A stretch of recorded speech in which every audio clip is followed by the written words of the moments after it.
wala ka namang ginagawa dati nung Sige, hindi Katunying. ka pa tumatakbo. Maninira ka pa kay Wala kang Trillanes. ginagawa. As in, wala kang pakialam doon sa Oo. syudad. Tapos biglang darating ka, sabi mo, aayusin Masupalpal ko ka to. din sa mga sinasabi mo kay Kailangan Trillanes. tumawid ng maraming dagat ni Senator Trillanes para talunin niya ang mayor ng Caloocan.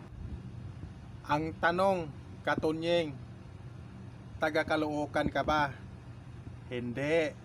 Supalpal ka tuloy ni Trillanes. Oo. Alam mo ba ang sigaw ng tao sa Caloocan? Gusto nila ng pagbabago, no? Hinihintay na po nila si Trillanes para sa mayor ng Caloocan. At isa pa, Katunyeng, hindi mo ba nakikita ang lugar ng Caloocan na si Malupitan pa, Mayor Malupitan, sobrang dumi, sandomakmak na basura malapit sa school. Ang dumi, ang baho sa Caloocan dahil po sa basura, no? Wala pong pagbabago sa Caloocan nung si Malupitan pa ang umupo bilang mayor dyan, no? Kaya ang sigaw sa mga tao, gusto nila ng pagbabago.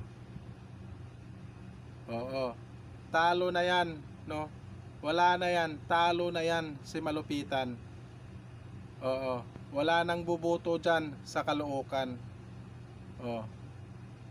Ang gusto nila sa mga tao sa Caloocan, gusto nila ng pagbabago. Kaya Trillanes tayo. Taga Caloocan, Trillanes po tayo para sa pagbabago sa Caloocan.